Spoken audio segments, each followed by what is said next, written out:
बिस्मिल्लाहिर्रहमानिर्रहीम دا खैबर तर्जुमा टेलीविजन قدرمنو کتونکو السلام علیکم سنگرخان ما اتلسم جون دی او د هیڅ قسمه تعارف نه دی پکار دغه وجه دا چې سړی ته پته چې په اتلسم جون باندې څه کیدونکي دي په چارسده کې د جمعیت علماء اسلام د بینر د لاندې د حضرت مولانا د شیخ الحدیث شیخ القرآن حضرت مولانا محمد ادریس صاحب چې هغه په 15 مئی باندې ډېر په بېرحمانه طریقې سره شهادت شوی دی د هغې په سلسله کې نن دلته کې کانفرنس دی یو جلسه کیدونکې ده دا وخت مونږ راغلي یو دغې جلسې ته پرې لاره کې ولاړ یو بلکې دا شاته راټول چې تاسو ته کوم ښکاري دا د دغې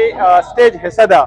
رامونږ انټر شوي یو دننه به ځو دغه مناظر به مونږ تاسو ته ښایو دلته کې چې کوم میلمانه را روان دي د جمعیت قائد حضرت مولانا فضل الرحمن صاحب را روان دي د هغه تقریر به هم تاسو ته ښایو د مختلف خلکو سره به هم خبرې کوو قدرمنو کتونکو دا وخت مونږ راغلي یو د سټیج بالکل شاته ولاړ یو دا مناظر تاسو کتلی شئ دا مخامخ سټیج دی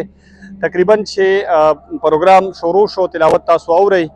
دا وخت مونږ سره د جمعیت علماء اسلام د خیبر پښتونخوا د انفارمیشن سیکرټري عبدالجلیل صاحب موجود دی د دې سره د دې پروګرام په حوالې سره څو خبرې کوو عبدالجلیل صاحب څنګه یې جی ډېر زیات په لوی تعداد کې د دې پروګرام لپاره د خلکو ایکسپیکټیشن دي د شیخ صاحب سره د خلکو هسې هم ډېره زیاته مینه وه په ژوندینې باندې د وفات نه پس دغه مینه ډېره زیاته شوله دې ځای کې د اجلاس کولو یا د جلسې کولو څه داسې وجه کېدی شي بهر هم ولېږه کو دا خلک به دلته کې ځای شي بسم الله الرحمن الرحیم دا واقعه داسې ده د شهادت واقعه داسې ده چې خلکو کې یو جذبات شته یو مینه یو پیار یو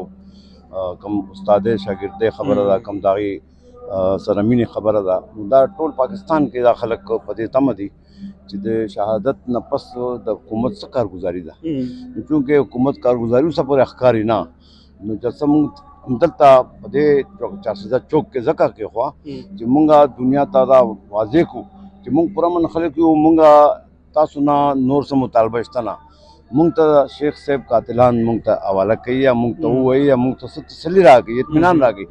لیکن دومره تېر شوې غالبا میاشت تېر شو او تقریبا 42 ورځې وشوې اوس پورې د هغې هېڅ پیشرفت نشته مولانا صاحب فضل الرحمن صاحب چې کله دعا ته راتلو نو هغه وخت اعلان کړی و چې موږ 18 تاریخ پورې دوی ته ټایم ورکوو چې دې پورې دي کېدی شي چې دا ملزمان ونیسي لیکن اوس پورې څه پیشرفت نه شو نو اوس نننۍ جلسه چې دا زموږ صوبې خلک هم روان دي او زموږ د چارسدې عوام هم راوځي چې مرکزي قیادت صوبایي قیادت رسېدلی دی وبه رسېږي انشاءالله دا به یو تاریخي جلسه وي انشاءالله او دغه څلور 15 میله کې به دا خلک انشاءالله ولاړ وي چونکې دا سیکورټي زون ریډ زون دی نو دلته موږ تاسو ولاړ یو نو دغه ټول سیکورټي کوم هغه د انصار الاسلام والا او مقامي پولیس والو خپل حصار کې اخیستی دی موږ کوشش کوو چې دا جلسه په امن طریقې سره خپل اختتام ته ورسي عبدالجلیل صاحب تاسو په خپلو خبرو کې وي چېرې مونږ ګورنمنټ له 18 تاریخه پورې یو الټیمیټم ورکړی و ستاسو په خیال باندې څه وجه کېدی شي چې تر اوسه ساعته پورې د شیخ صاحب د قاتلانو ګرفتاري ونه شوه څه هغه رکاوټونه دي چې ګورنمنټ په هغې کې تر اوسه ناکامه دی یاره دا سوال خو تاسو ادارو نه یا پولیس نه یا حکومت نه کولی شي موږ خو هر وخت دوی ته یقین دهاني ورکړې ده چې موږ پوره من یو تاسو موږ ته ټایم لاین راکړئ لیکن اوسه پورې هغوی موږ ته څه نه رابطه کړې ده صوبایي قیادت سره د مرکزي قیادت سره چې یاره موږ تفتیش دلته ورسېدو اوس دوی ته پته وي چې څه مشکلات دي ولې نه دي شوي بهرحال که دوی غواړي انشاءالله امید دی چې زر تر زر به ونیولی شي خو موږ اطمینان غواړو خلک اطمینان غواړي د هغې شاګردان اطمینان غواړي د هغې خاندان والا اطمینان غواړي د هغې پارټۍ والا کارکنان اطمینان غواړي نو دغه اطمینان دې موږ ته راکړي موږ خو هغه والا خلک نه یو پوره من خلک یو تشدد والا خلک نه یو موږ خپله د صوبې امن دپاره د ملک امن دپاره هلې ځلې کړي دي بیا به موږ کوو صحیح موږ تعاون کوو تاسو سره لیکن دا خلک موږ سره تعاون نه کوي هغې ګناه څه و هغې ګناه دا و چې هغه ادارو سره ولاړ و هغه پاکستان سره ولاړ و هغه پاکستان فوج سره ولاړ و هغه د هندوستان مخالفت کړی دی پاکستان فوج یو محب وطن پاکستانی او جی بس دا دغه سزا ورته ملو صحیح عبدالجلیل صاحب یو اخري سوال دا کوم بعضې خلک دا وایي چې یاره جمعیت علماء اسلام چې دی نو دا موقع کیش د داسې نه کړه چې د قاتلانو گرفتاري چې کله تازه واقع وه خلکو کې هغه موبلایزیشن و جمعیت علماء اسلام له پکار و چې د درېیمې نه پس روډونه بلاک شوی وی ځای په ځای احتجاجونه درنې شوی وی دوی هغه موقع هغه شانته کې کیش نه کړه جي ګورې جي زمونږ د شهادت سلسله نننۍ خبره نه ده دا د کلونو خبره ده د انګریزانو وخت کې ګورې هم شهادتونه شوي دي بیا پاکستان جوړ شو بیا هم شهادتونه مونږ به ریسنټلي دا مولانا سنجان صاحب د شهادت نه وروالو شیخ شیخ حسن جان سے مولانا مراج الدین سے مولانا نور محمد سے مفتی نظام الدین سے سمیع الحق سے بیا ادریس سے مونږ کله داسې کړي دي چې دا حکومت ته مشکلات پیدا کړي وي مونږ نه دي کړي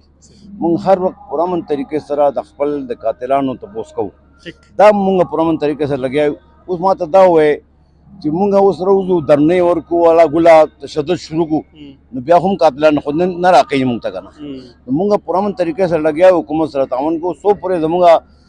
وس دی زمونږ کوشش دی مونږ خپل امن سره پرامن طریقې سره مونږ دا مطالبه حکومت نه کوو کله چې بیا مشران حکم کوي مونږ ګورئ مشران د حکم پابند یو مشران حکم وکړي چې ځئ پېښور ته راشي پېښور ته به ځو راځئ اسلام آباد ته ورځو درنه ورکو هلته به ځو هلکه مونږ ورکړي هم دي مونږ 14 غټې غټې پروګرامونه هم کړي دي ټول پاکستان کې بیا مونږ 14 ورځې اسلام آباد کې درنه هم کړې ده مونږ چې د مشرانو حکم وي نو هله به ځو لکه دا د سکرټري اطلاعات په حیثیت باندې اعلان نشم کولی سبا به مونږ درنې ته ځو نن به مولانا صاحب خپل د مخکینې لایحه عمل اعلان به کېږي قدرمنو دا د جمعیت علماء اسلام د خیبر پښتونخوا سیکرټري جنرال عبدالجلیل صاحب دغه بنیادي یو څو خبرې هم دوی